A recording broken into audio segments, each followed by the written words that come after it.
시청자 여러분 안녕하십니까. 지금부터 정캔의 한부정론을 시작하겠습니다. 이제 뭐 2시가 다 돼가네요. 벌써 1월 4일. 세월이 굉장히 빨리 갑니다. 자, 여러분들 금년도 뭐 좋은 꿈 많이 꾸셨을 텐데요. 벌써 한 주가 이제 오늘 목요일이에요. 며칠 남지 않았습니다. 자, 이번 시간에도요, 이재명과 관련된 뉴스를 집중적으로 전해드리겠습니다. 우선요, 경찰에서 민주당과 국민의힘에 대해서 당적 확인을 위해서 전격적으로 압수수색을 단행했습니다. 자, 그래서 이 압수수색을 통해서 이제 당적이 확인되는데, 양당 모두 이 공식적으로는 협조를 하겠다, 이런 입장을 내놓고 있는데요. 자, 이와 관련해서 양당 쪽에서 나오는 얘기, 그리고 또 이 다른 언론 보도에서 나오는 얘기를 보면, 먼저 결론을 말씀드리면 일단 민주당원 현재 상태에서 이게 맞는 것 같습니다. 처음서부터 저도 그렇게 이제 보도를 해왔는데요. 맞는 것으로 거의 다 확정적이다, 이렇게 생각하시면 되고요. 경찰에서 맞다 이렇게 발표하면 그것만 남았다, 절차만 남았다, 이게 이제 저의 결론입니다. 그리고 여러분께도 제가 여러 차례 말씀을 드렸지만은요, 이 민주당에서 주도해서 지금 병세 관련 브리핑을 연속해 오고 있다가 갑자기 어제는요, 강청희 민주당에서 인재로 5호 인재로 영입한 전 의협 부회장을 통해서 이런 입장을 발표했어요. 요거에 대해서 부정적 여론이 상당하고요. 지금 저 의료계에서 난리가 났는데, 아니 이거를 왜 서울대 의료진이 발표를 하지 않느냐, 그러니까 자꾸 의혹만 생기는 거 아니냐. 그래서 의료계는 의료계대로 반발을 하고 있고요. 자, 그래서 이 민주당 정말 이해할 수 없어요. 제가 그래서 얘기했지 않습니까? 서울대 의료진이 직접 발표할 수 없는 결정적 이유는, 아니 기자들이 질문할 거 아니겠습니까? 그러면은 의료진은 사실대로 얘기할 거 아니에요. 그러면 지금까지 민주당에서 공식적으로 밝혔던 얘기하고 경찰이 밝혔던 얘기하고 어딘가에 큰 갭이 있을 수 있다 이거죠. 요게 이 신뢰를 굉장히 지금 허물어뜨린다. 그러면 민주당이 총선을 앞두고서 이재명이 테러를 이거를 정치적으로 총선용으로 이용해 먹었구나, 요 역풍을 감당하기가 어려운 거예요. 그래서 제가 누차 얘기지만, 이거 말이죠, 우선 고발도 하고요. 그 다음에는 이재명의 이 정보 공개를 청구하라, 이렇게 다시 한번 또 문제 제기를 하고 싶어요. 자, 그래서 요 내용이 이제 이 언론에 좀 많이 더 보도돼야 되겠고, 이것이 이제 이 핫 이슈로 계속해서 비판 여론을 갖다가 압도적으로 좀, 그리고 획기적으로 빠른 속도로 좀 높여야 될 것이 아닌가, 이러한 생각이 듭니다. 자, 그리고요, 이제 또 여러분께 말씀드리면, 이준석이가 지금 발언한 걸 보면은요, 뭔가 꼬리를 팍팍 내리고 있는 조짐이 보이고, 그리고 이제 연말 콘서트에서 이 가수 나훈아 씨가 말이죠, 나훈아 선생이 이 쓴소리 아주 재미있는, 위트 있는 얘기를 많이 하지 않습니까? 자, 그래서 이번 마지막 콘서트, 연말 콘서트에서도 이 현 정치 상황과 관련해서 상당히 의미 있는 그런 얘기를 또 많이 했어요. 그래서 나훈아 이 선생의 이 발언도 좀 뭐라고 할까요? 좀 이렇게 편하게 밤에 들을 수 있도록 좀 제가 설명을 해 드리도록 하겠습니다. 자, 그러면은요, 맨 먼저 이번 시간에는 이제 자료 화면 없이 빠른 속도로 여러분께 말씀을 드리겠는데요. 자, 우선요, 오늘 여야, 즉 민주당과 국민의힘을 대상으로 해서 중앙당사의 수사관을 보내서 압수수색을 실시했습니다. 정장법 24조에 따르면요, 24조 사항에 따르면은 범죄자들 수사함에 있어서 당원 명부의 조치를 위해서는요, 법관이 발부한 영장이 필요하다.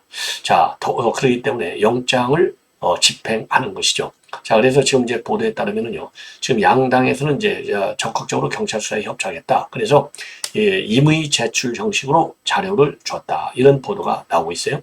자, 그리고 이제 경찰 측에서는요, 정당 가입 여부에 대해서는 현 단계에서는 밝힐 수 없다. 그 이유는 뭐 당연히 아시겠죠. 사안이 워낙 중대하기 때문에 정확한 사실관계를 확인 중에 있다. 딱 경찰은 공식적으로 여기까지만 입장을 밝히고 있습니다. 그런데 이 국민의힘 입장 발표는요, 굉장히 딱딱 떨어집니다. 똑바로요. 그래서 장동혁 사무총장은 뭐라고 했느냐, 이 사건 진실을 밝히기 위해서 수사기관의 노력에, 모든 수사기관의 노력에 최선을 다해서 협력하겠다. 그리고 이재명이를 갖다가 공격한 피해자는 현재 국민의 당적을 보유하지 않고 있다. 이렇게 이제 밝혔어요. 자, 그런데 이제 이 언론에서 또 아니면 민주당 측에서 나오는 얘기가 이거 국민의힘 소속 당원이었다. 이런 얘기가 나오거든요. 자, 그래서 이제 비공식적으로 우리 국민의힘에서 밝히는 얘기를 보면은 이 동명이인이 있다 이겁니다. 동명이인. 근데 요 동명이인이 있는데 이 사람이 지금 이 피의자인지 아닌지는 확인이 불가능하다. 이렇게 지금 입장을 내놓고 있고요. 그리고 이제 과거에 지금 이 범인은요, 우리 국민의힘에 입당했다가 또 탈당했다가 다시 또 입당했다. 들락날락을 많이 했다. 이런 보도가 나오고 있고. 그리고 이제 또 시중에서는 이 사람이 우리 이제 보수파, 그러니까 이제 정적으로 이재명을 생각하고 정치적인 이념 지형에 따라서 이 사람이 보수기 때문에 진보인 이재명을 이렇게 테러했다. 요 프레임을 씌우려고 지금 이제 태극기 부대에 참석한 사례도 사실도 있다. 이런 지금 얘기들이 주로 야당 쪽에서 많이 나오고 있어요. 야당 또는 야당을 지지하는 좌파 유튜버 사이에서 그렇게 나오고 있고요. 그리고요, 지금 민주당에서 얘기한 거 뭘 깔끔하지가 않아요. 뭐라고 지금 언론의 입장을 밝혔냐? 경찰이 피의자의 당적 확인에 대해서 공식적인 확인 요청을 해왔다. 그래서 민주당은 경찰 수사에 적극 협조한다는 방침에 따라서 임의 제출 정식으로 피의자의 당적 여부를 확인해 줬다. 그러니까 임의 제출 정식으로 확인해 줬다. 이렇게 돼 있거든요. 요게 굉장히 의미가 있어요. 요 얘기는 이제 민주당 당적이 맞다. 이렇게 이제 인정하는 거나 마찬가지가 아니겠습니까? 그리고요, JTBC가 지금 취재 보도한 내용을 보면은요, 이 김 씨가 현재 이 민주당 당적을 보유한 것으로 확인됐다. 그래서 민주당 자체 조사 결과 이 김 씨가 민주당에 가입한 것으로 밝혀졌다. 이렇게 JTBC가 오늘 특종 보도를 하고 있습니다. 자, 이걸 보면은요, 이제는 더 이상 논란이 필요 없는 상황이 아닌가. 자, 그래서 서로가 상대당이다. 이렇게 뭐라 하는데, 이거 이제 오늘 내일 쪽으로는 이제 최종적으로 이제 결론이 나오지 않을까. 최소한도 말이죠. 영장실질심사가 나오면, 이제 이 구속영장의 당적이 어딘지 이게 나올 거 아니겠습니까? 왜냐하면 이 동기가 나와야 되니까 이 당적 확인이 굉장히 중요하거든요. 그래서 이제 시간 문제에 불과하다. 이렇게 말씀을 드리고 싶고요. 자, 그리고 이 범인은요, 경찰에 체포돼서 이재명이를 죽이려 했다. 자, 요렇게 되기 때문에 왜 죽이려 했는지, 그래서 이 당적이 굉장히 지금 중요한 하나의 이 이슈가 되고 있습니다. 자, 그리고요, 지금 현재까지는요, 지금 이제 이 계획 범죄로 알려져 있고 단독 범죄로 지금 되어 있다. 경찰에서 중간 결과를 보면 그렇게 되어 있어요. 자, 이 정도로 해서 말이죠. 이 당적과 관련해서 말씀을 드리고, 그리고 박정아 수석 대변인이 구두 논평에서 밝힌 바에 의하면은 거의 4년 전인 2020년에 탈당한 동명인물이 있으나 인적사항이 분명치 않고 현재로서는 단정하기 어려운 상황이다. 그러나 마치 이것이 사실인 것처럼 정치적으로 왜곡돼서 국민의힘의 문제로다가 몰아가려는 거, 이거는 지양해야 되겠다. 매우 유감스럽다. 그리고 윤희석 선임 대변인도요, 오늘 국회 브리핑을 통해서 뭐라고 얘기했느냐? 당원 확인 여부는 정당이 임의단체이기 때문에 개인정보의 제공이 필요한 사항이다. 그래서 당사자가 동의하지 않는 이상은 확인이 어렵다. 이러한 입장을 밝혔습니다. 자, 그래서 이 당적과 관련해서 결국은 이제 이 강제 수사에 착수했다는 점을 여러분께 이제 확실하게 말씀을 드리고, 자, 그리고 이제 민주당에서는 좀 얘기가 길어요. 공식적인 확인 요청했다는 것이 이제 확인이 됐는데, 임의 제출 형식으로 이제 확인해 줬다. 그리고요, 피의자의 민주당 당적 여부와 범행의 동기, 범행 준비 과정이 경찰 수사 결과로 명명백백히 밝혀져야 한다. 이런 입장을 냈거든요. 지금 밝히고 있는데 뭘 밝혀져야 돼요. 요것만 보더라도 지금 민주당에서는 구린 냄새가 펑펑 나는 것이 아닌가, 이런 생각이 듭니다. 자, 이번에는 말이죠. 이번에는 이제 이 부산에서 서울대학으로 올 적에 이 헬기를 타고 상계한 거, 그 다음에 이제 브리핑을 의사가 하지 않고, 지금 이제 민주당 또는 전 의협 부회장이 한 거, 이런 거를 두고 의료계가요, 아주 부글부글 끓고 있습니다. 자, 그런데 이제 부산에서 서울로 나오는 과정을 보면은요, 이 소방당국에서 이 헬기를 띄워줬지 않습니까? 이 헬기를 띄운 것이 부적절하다. 이렇게 이제 밝히고 있는데, 부산 소방 관계자는요, 항공 이송 요청이 있었고 법률적인 문제가 없어서 이송에 도움을 줬다. 이렇게 밝히고 있어요. 자, 그리고 이제 부산 소방 이 당국에 따르면은 범부처 응급의료 헬기 공동운영 매뉴얼이 있는데 이 매뉴얼에 따라서 이 헬기를 띄워줬다. 이렇게 지금 입장을 밝히고 있습니다. 그래서 이 매뉴얼에 따르면요, 이 관통상이라든가 절단상을 입은 환자의 생명 유지, 그리고 이제 생명 유지나 또는 악화, 추가 손상 방지를 위해서는 이 신속한 이송이 필요한데 그런 필요가 있다고 판단되면 응급의료회의가 쓰일 수 있다고 매뉴얼에 되어 있다는 겁니다. 자, 그런데 말이죠. 지금 이제 이 헬기가 이 서울대병원의 경우에는 이제 수리 중에 있었기 때문에 노들섬에 내려가지고 거기서부터 이제 앰뷸런스로 이동한 걸로 되어 있는데 문제는 뭐냐? 이 보건복지부 평가에 따르면 2019년도에서 2022년까지 4년간에 걸쳐서 최고 등급인 A등급을 부산대병원 외상센터가 맡았다는 거예요. 아니 이러한 외상센터를 놓아두고 더군다나 중증응급 환자라는 사람이 이게 서울까지 올라간다. 이게 도저히 이해할 수 없다는 것이죠. 자, 그래서 당연히 부산대 병원에서 치료가 이루어졌어야 된다. 이런 입장을 이 구급 대원도 그렇게 밝혀지고 있다고 합니다. 그리고요, 또 여한솔 실명으로 그러니까 여론이 의료계가 부글부글 끓다는 말이 맞는 거죠. 여한솔 속초의료원 응급의학과장은 페북에다가요, 응급한 상황이면 부산대병원에서 수술을 받았어야 했고 응급하지 않은 상황이라면 굳이 헬기까지 탈 이유도 없다. 예, 그리고 또 이 익명의 전문의는 뭐라고 밝히느냐? 부산대병원에서 충분히 수술이 가능했을 텐데 이송 과정만 놓고 본다면 지역병원은 패싱한 것 같다. 너도 나도 서울병원에 가야 한다는 생각을 할 것 같아서 굉장히 우려된다.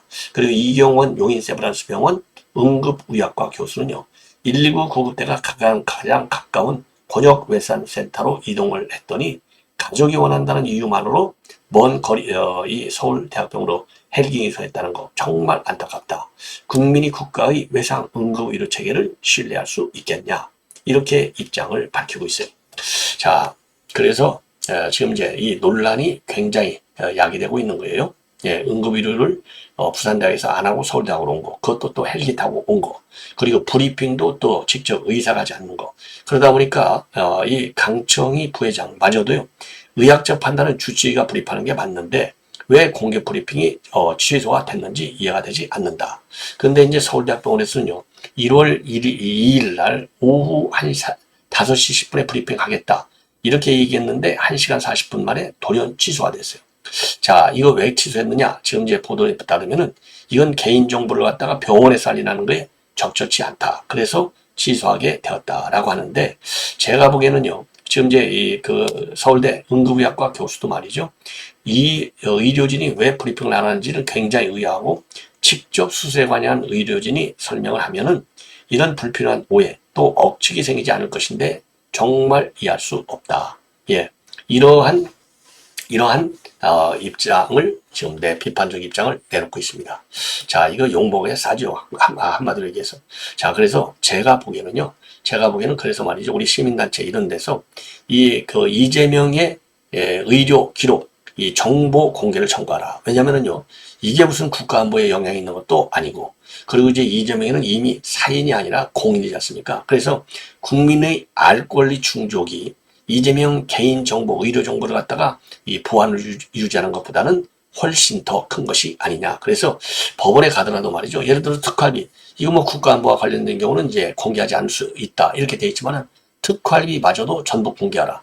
이런 정의의 법원의 판결이 있거든요. 그러면 그 내용하고 요번 의료 정보하고 비교해보면 의료 정보의 이 공개성, 이것이 훨씬 더 강하지 않느냐. 왜 그러냐? 지금 이재명은 공인이잖아요, 공인. 예. 그리고 공개된 장소에서 이미 범행이 이루어졌고, 이미 말이죠, 그렇죠. 이 동영상, 유튜브, 그 다음에 일반 매체를 통해서 이 이 테러를 당하는 현장이 전부 기록이 되어 있지 않습니까? 그렇기 때문에도 요거는 반드시 공개해야 되는 것이 아니냐. 그래서 이 정보 공개 청구를 적극적으로 하라. 이렇게 얘기를 하고 싶어요. 저는 주장하고 싶어요. 자, 그리고 이제 민주당에서 이 강청희 전 의협 부회장을 통해서 발표를 했는데요. 자, 이 강청희 부회장이 밝힌 바에 의하면 지금까지 1cm 열상이라고 알려졌는데 이거 잘못됐다. 내 경정맥에 9mm 정도의 자상이 생겼다. 이렇게 밝히고 있어요. 그래서 이거를 갖다가 이제 주치의가 아니고 서울대학병원에서가 아니고 영입한 인재를 통해서 발생한 것과 관련해서 지금 아주 여론이 나쁘다. 이렇게 나쁘게 돌아가고 있어요. 그래서 이 반응을 보면은요, 부산대병원 권역외상센터는 대한민국 최고라는 평가를 받는 곳이다. 그리고 서울대 의료진이 아니고 민주당원이 불입하는 이유는 도대체 뭐냐? 그리고 위중하다면서 서울까지 어떻게 버텼냐? 진짜 궁금하다. 그리고 스스로 환자 브리핑을 당해서 하는 건 또 처음 본다. 쾌유로 재판이 지연되지 않았으면 하는 바람이다. 자, 그리고요, 공익을 위해서 치료한 의사 선생님들이 진실을 말해달라. 제가 도 그랬잖아요. 이 공공선에 반한다. 저도 그랬는데 똑같아. 자, 그리고 이제 또 빨리 회복해라. 요런 또 얘기도 일부는 달려 있다고 합니다. 자, 그러다 보니까요, 지금 이제 이 병상 정치가 또 치료에게 계속되는 것이 아니냐. 이런 우려와 비판이 야기되고 있어요. 자, 왜냐면 언론에서도 이 문제를 제기하잖아요. 자, 이 권한대행으로 가는 거 아니냐? 그랬더니 지금 강선호 대변인도 그런 건 전혀 검토하지 않고 있다. 그리고 조정식 사무총장도 총선 준비가 100여일밖에 남지 않았기 때문에 전체적으로 당무에 차질이 없도록 하겠다. 그러니까 이제 그대로 권한대행 체제를 두지 않고 직할 체제로 해서 병상 정치를 하겠다는 겁니다. 그러니까 지난 10월 달에 이미 단식을 통해서 병상 정치 했잖아요. 그래서 전반적으로 보면요. 지금 이제 그 민주당 내 또 의료진들도 그리고 이제 한 2주 정도는 병원에서 당무를 보는 병상 정치를 할 가능성이 굉장히 크다. 그래서 공간의 구성 문제라든가 총선 기획단 회의, 선거제 개편과 같은 이런 큰 일들이 모두 병사에서 이루어질 예정이고요. 그리고 쌍특급 법안, 그리고 이태원 특별법 통과 문제, 이런 것들 가지고 지금 여야가 아주 대치가 아주 선명하게 되어 있는데, 요것도 병사에서 관리할 예정으로 그렇게 알려지고 있어요. 야, 참 이런 정당 여러분들 상상이나 갑니까? 예, 이거 빨리 당 대표직으로 내놓도록 압박을 더 세게 가야 될 것이 아니냐. 이런 생각이 듭니다. 자, 이번에는요, 이 나훈아, 이 선생 관련 얘기를 좀 하겠습니다. 이 나훈아 씨가 지금 말이죠, 30일에서 31일 이틀간 송년 콘서트를 열었어요. 이 송년 킨데 일산에 있는 킨텍스에서 열렸는데, 뭐 이거 표가 뭐 다 매진되고 난리가 났다는 거 아니겠습니까? 자, 그런데, 이거, 그러니까 이제 공연하기 전에 아주 긴 시간 동안 열변을 토했다고 그래요. 뭐 나훈아 씨가 이제 말도 잘하고, 또 정치적인 센스도 있는 거 아니겠습니까? 그런데 이제 먼저 발언을 여러분께 소개하기 전에 이거 뭐 지금 77세인데요. 야, 이거 뭐 한 27세 정도로밖에 안 보여요. 어마어마한 이 젊은 이 패기와 매력을 좀 가지고 있는 것 같고요. 바지도 이 청바지 입었는데 여러분들 이거 다 보이죠? 이렇게 이제 아주 최첨단 청바지. 저하고는 취향이 좀 안 맞는데 아주 뭐 이 가운데 탁탁 터진 거, 찢어진 거 요런 청바지를 입고 공연을 했어요. 자, 역시 국내 최고의 정상급 연예인답다. 이렇게 이제 판단이 되는 대목인데, 자, 그래서 이제 나훈아 선생이 아주 입담이 좋지 않습니까? 그래서 지금 아주 재미있는 얘기를 많이 했어요. 그래서 이제 핵심적인 내용을 말씀을 드리면, 본인이 노래하는 동안에 바뀐 대통령이 무려 11명이나 나왔단다. 그래서 11바퀴 도는 동안에 나는 계속, 대통령은 이제 바뀌고 마시지만 본인은 계속 노래 부르고 있다. 그리고 뉴스로 보면 스트레스 받고 짜증이 나는데, 그리고 우리가 그래도 의원을 찍었으니까 좀 반성하자. 제가 맨날 얘기했잖아요. 잘 찍으라고. 예. 그리고 아이들이 알을 안 낳는다. 이제 또 이제 경상도 사투리를 많이 써요. 나올 수 있게 청춘을 돌려주겠다. 그래서 청춘을 돌려다오 이렇게 열창을 하면서 젊음을 가셔가지고요. 완전히 이 팬들을 딱 사로잡았다고 합니다. 자, 그리고요, 여러분은 대통령도 뽑은 대단한 분들이다. 기죽지 말라. 또 이런 얘기도 했다는 거예요. 자, 그래서 지금 1만 명이 넘는 관객들이 이제 아주 훌러 꽉 차서, 지금 열창을 했는데, 고향역, 남자의 인생, 18세 순위, 이런 곡을 내리 6곡이나 불렀대요. 30분, 불렀고, 30분에 걸친 긴 오프닝을, 했다고 합니다. 그래서 이 긴 오프닝을 장식하면서 뭐라고 얘기했느냐. 오늘 저는 잘할 겁니다. 오늘 이 연말에 귀한 시간을 저한테 주셨기 때문에 죽는 한이 있어도 잘해야 합니다. 슬쩍 깨부리지 않고 박자 또박또박 잘 지킬 테니 지켜보이소. 이렇게 첫 인사를 건넸고요. 그리고 이제 아무튼 뭐라고 그럴까, 이 순서를 잘하잖아요. 이빠른 소리. 그래서 테스 형이자 미스터 쓴소리로 불리고 있다고 하고요. 그리고 이제 30일 날 공연에서 촌철살인의 입담을 과시했다고 합니다. 그래서 그 예를 들자면, 아주 재밌어요. 한 5분만 더 말씀을 드리겠고요. 한국 인구감소 수준 흑사병 때 능가 라고 하는 미국 뉴욕타임즈 보도를 언급하면서 아들이 알을 안 낳는다 이렇게 이제 얘기를 했고요. 인도의 74세 할머니가 쌍둥이를 낳았다는 보도를 또 보여주면서 우리라도 낳아야 한다. 낳을 수 있게 청춘을 돌려드릴 테니 받으십시오. 이렇게 하면서 청춘을 돌려다오를 열창해서 또 난리가 났다고 합니다. 그리고요, 이때 나훈아 씨는요, 트레이드마크인 찢어진 청바지에다가 흰색 민소매 티셔츠로 젊음을 아주 과시를 했다고 그래요. 그리고 이제 박정희 대통령 때부터 윤 대통령까지 역대 11명 대통령의 사진을 쭉 보여주면서요. 제가 노래하는 동안 바뀐 대통령입니다. 11바퀴 도는 동안 저는 계속 했습니다. 이렇게 이제 너스레를 떨고요. 뉴스를 보면 스트레스 받고 짜증나는데 국회의원 뭐라 할 일 아닙니다. 누가 찍었나? 우리가 찍었으니 가슴에 손을 올리고 반성합시다. 그러면서요. 여러분은 대단한 분들입니다. 대통령도 뽑은 분들입니다. 이런 분은 충분히 잘 나셨으니, 여러분은 충분히 잘 나셨으니 기죽지 말고 여러분 자신을 자주이소. 이렇게 또 조언적 이 발언도 했다고 합니다. 그리고요, 지금 이제 가짜뉴스가 사회적으로 크게 문제가 되고 있는데, 이 나훈아 씨도 여기에 대해서 또 한마디 딱 했다는 거예요. 그러면서 지금도 유튜브에는 나훈아의 사망 소식을 다룬 가짜뉴스가 넘친다. 그러면서요, 얼마 전 유튜브를 보니까, 내보고 죽었다, 안 카더라. 그것도 이쁘게 준 게 아니라 술 먹고 운전하다 죽었다, 카네. 그러면서 누가 내 장례식에 왔다 카던데 도대체 유튜브 사는 데가 어디고? 라고 반문해서 많은 박수와 환호를 또 받았다고 합니다.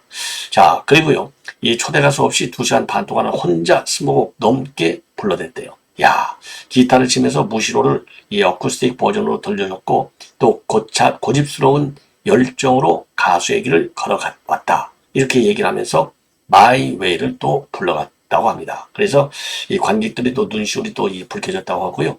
앙꼬르 하지 말고 또라고 해라. 이렇게 이제 또 나훈아 씨가 또 그렇게 해갖고 또를 이렇게 관객들이 연호하니까 기장 갈매기 사내 이런 곡들을 또 부르면서 공연을 마무리했다고 합니다. 그리고 이제 마지막으로 저는 압니다. 여기 오신 분들의 아들딸이 컴퓨터 앞에서 예배 준 거. 그러면서 집에 가시거든 고맙다, 수고했다, 해주이소. 이렇게 하고서 또 끝났다고 그래요. 나훈아 선생 대단한 것 같습니다. 자, 이 정도로 말씀을 드리고 오늘 심야 방송을 모두 마치겠습니다. 시청자 여러분들 항상 여러분들께 진심으로 감사드립니다. 대단히 고맙습니다. 편안히 주무십시오.